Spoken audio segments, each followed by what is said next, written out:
Hey guys, this is your trigger warning. Today's episode will discuss themes of rape, incest, child sexual abuse, and child sexual assault. Viewer discretion is strongly advised. Do we really know our partners? You would like to think so. We all would. I know that I would. But what would you do if your partner turned out to be a horrible human being? Like an absolute piece of shit. I mean, someone so vile and manipulating that you didn't even know people like that existed. What would you do if they hurt your child or your children or put them in harm's way? What would you do if you found out what they did or you witnessed them doing it? These are questions that I hope no one ever has to answer. But on today's episode, we're going to do a deep dive into the mass murderer, Marcus Wesson. On this episode of Learn Something New Today. Marcus Wesson was born in Kansas. He is the eldest of 4 children. His parents, Benjamin and Carrie Wesson, raised him to be a Seventh-day Adventist. Wesson said that his mother was a religious fanatic. His father, Benjamin Wesson, was a man who was an alcoholic and a sexual deviant. He would also frequently abuse his children, and he spent his days flirting with them. It was later revealed by a male relative that he paid $50 to him for oral sex. Between his mother and his father, he had his daily instruction of being fed the Bible and also being beat with an electrical cord. That was a life that Marcus Wesson grew up in, a life of violence, sexual abuse, and terror. And you would think that someone would want to break that cycle and do better. But instead, Marcus saw that as inspiration. After Marcus left home, he went and joined the military, and he was shipped off to the Vietnam War, where he worked as an army medic. He was later honorably discharged from the military and ended up in San Jose, California, where he met Rose Solario. Solario was 13 years older than him. Marcus was in his early 20s and Rose was in her mid-30s. And Rose, according to some estimates, had as many as 8 children, and one on the way because Marcus got her pregnant. The two eventually had their son, but Marcus had his eye on someone else in the home, and that was Rose's 14-year-old daughter, Elizabeth. He began raping and molesting her, and soon got her pregnant. When Rose found out, she left the relationship, but without Elizabeth, because her and Marcus got married, and they had more children. In total, this child molester got this child pregnant with 5 boys and 4 girls. And over the course of 10 years, she was pregnant 9 times.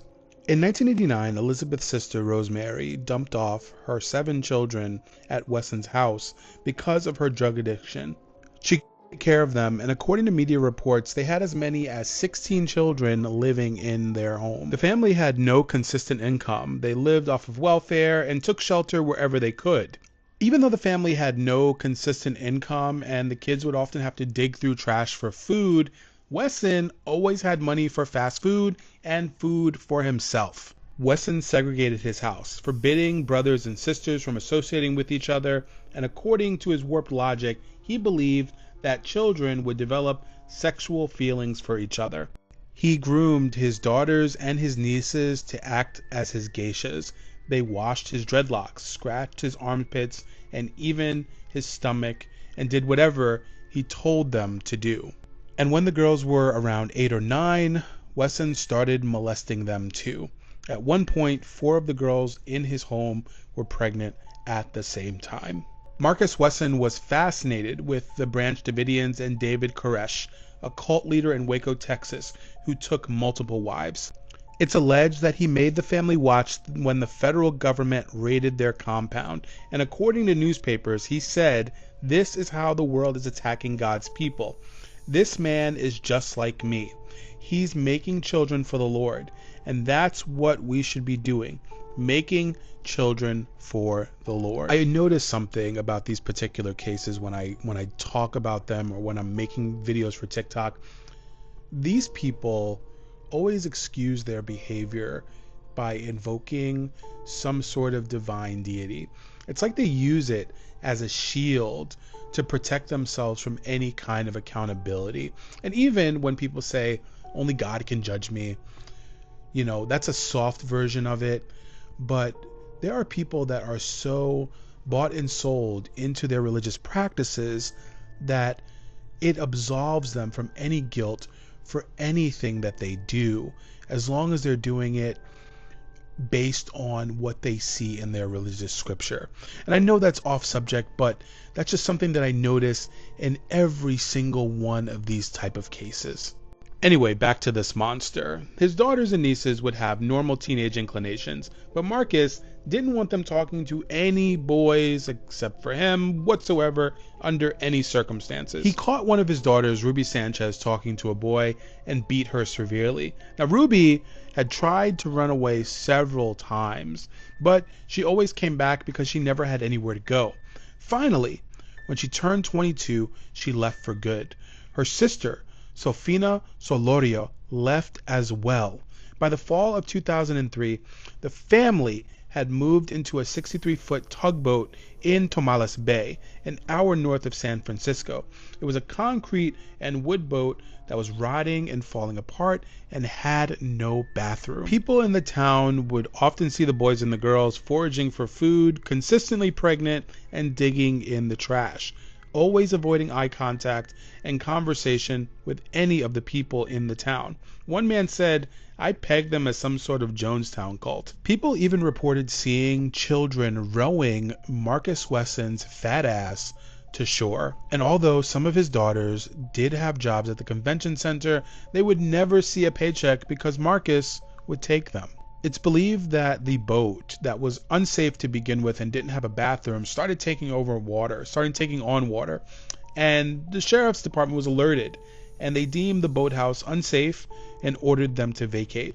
The family moved to Fresno shortly after, where they bought a 1,066 square foot converted office building on West Hammond Avenue and parked a yellow school bus in the driveway. City officials told Wesson that the school bus was too large to park in the neighborhood and that their home didn't meet standards for a residential housing. They were given until March 12, 2004 to resolve the zoning issues, but that would never happen. According to witnesses, Ruby and Sophia, the two daughters that had left, pulled up to Wesson's house around 2 o'clock in the afternoon on March 12th. They were there to get their children, and Sophia went into the house and got her 7-year-old son, Jonathan. She had the boy by the hand and was walking out of the house when her sister, Rosa, snatched him away and stuck him in the back bedroom with the other children. It's believed that at this point, Marcus came and pushed Sophia out of the home, and he pressed his body in the doorway, not letting her back in. It's believed that another sister told Ruby to bow down to the master while pointing at Marcus Wesson's feet before running back to the back bedroom. Around 2:30, police pulled up, and Wesson's household was really low profile. For all the stuff that was happening there, police had only had to show up twice. Once to take a report on missing license plates, and the other time for the theft of a purse from a car. One of the responding officers would later say he heard a baby crying as he spoke with Marcus Wesson in the doorway. Wesson did not invite the officers inside, and they weren't allowed to enter without a warrant or reasonable fear for public safety.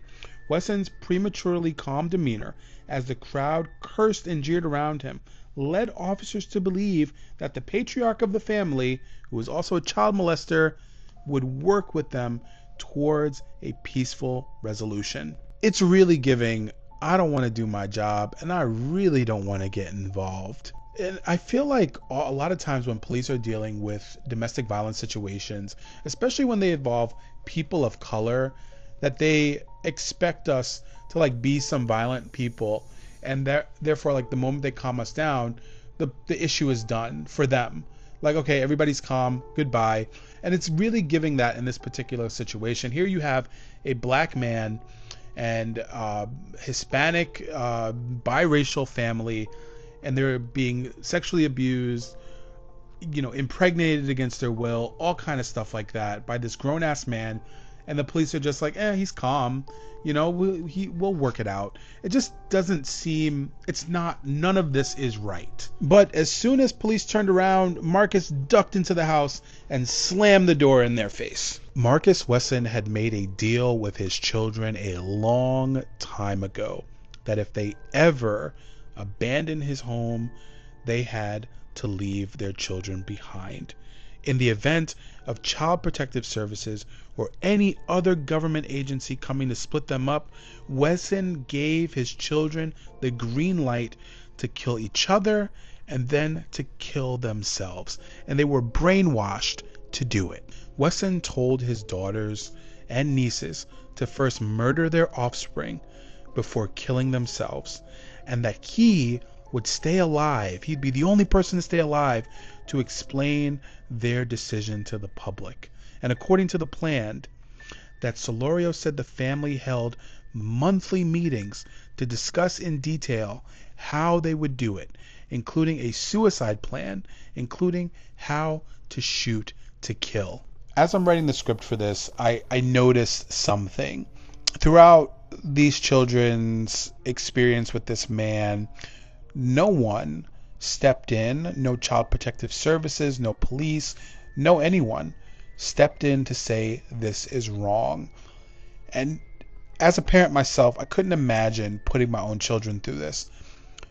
But a lot of people, as I'm writing and doing the research for this, are saying that, they were addicted. The mother had an addiction. I know, and I have addicts in my family, people that struggle with substance abuse. And I know for a fact they would never do anything like this. It takes a different type of depraved human being to do something like this to a child, and to put them through this amount of psychological, physical, mental, and emotional torture that this man did to these kids. Anyway, according to witnesses, they then heard the mothers screaming that he was going to hurt the kids. One of Wesson's sons told police that he owned a .22 caliber gun. At that point, the police called the SWAT team.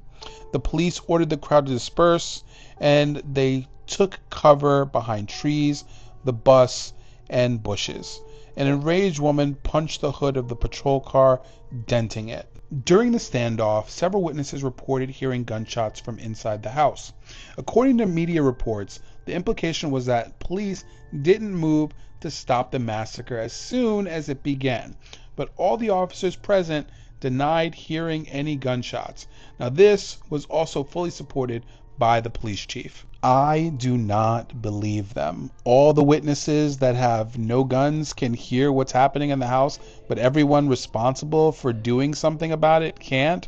Please. A lady who lived several houses down was sending an email, and she said that she heard gunshots, and they were so loud that it forced her to go to her window and go out the door to see what was happening. By the time SWAT arrived, the damage was already done. 6:30 starts now.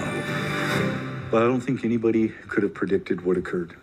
No one could have thought that a human being could be so demented and so evil that they would kill their family like that, 9 children. It hurt so bad that somebody would do something like this.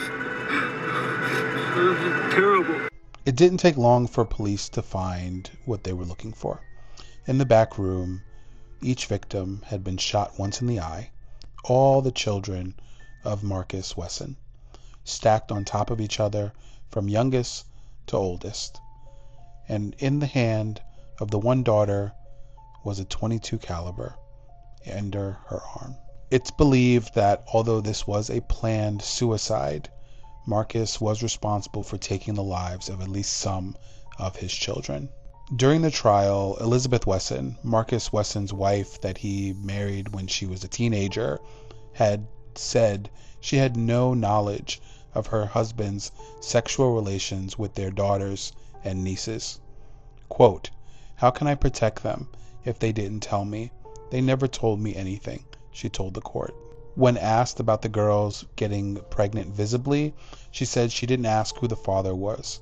Her excuse was that her mother had 10 kids with 3 different men, and her sister had 7 children with various men. She considered it mean and rude to ask about fathers, she told the courtroom. On the witness stand, she would often look at Marcus before answering any questions, as sort of a way to get approval on whether or not she could. After more than 2 days of deliberation, the jury found Marcus Wesson guilty on 9 counts of first-degree murder and 14 counts of raping and molesting his underage nieces and daughters. A month later, during sentencing, Fresno County Superior Court Judge R.L. Putnam accepted the juror's recommendation for the death penalty. In addition to that, the judge also sentenced Marcus Wesson to 102 years in prison for sexually abusing his daughters and nieces. His victims were Sedona Wesson, age 1, Jiva Wesson, age 1, Marche Wesson, age 1, Ethan Wesson, age 4, Jonathan Wesson, age 7, Aviv Wesson, age 7, Illabel Wesson, age 8, Elizabeth Wesson, age 17, and Sabrina Wesson, age 25. It's believed that Marcus had a total of around 19 children, and today many of them live normal lives, and several of them have gotten married and had children of their own. That's the episode. I'm your host, Anthony Modesto Milian, and this is Learn Something New Today, a podcast where we dig deeper into forgotten aspects of American history. If you like the podcast, don't forget to review it on Spotify, Apple Music, or wherever you are listening to the podcast. Review it.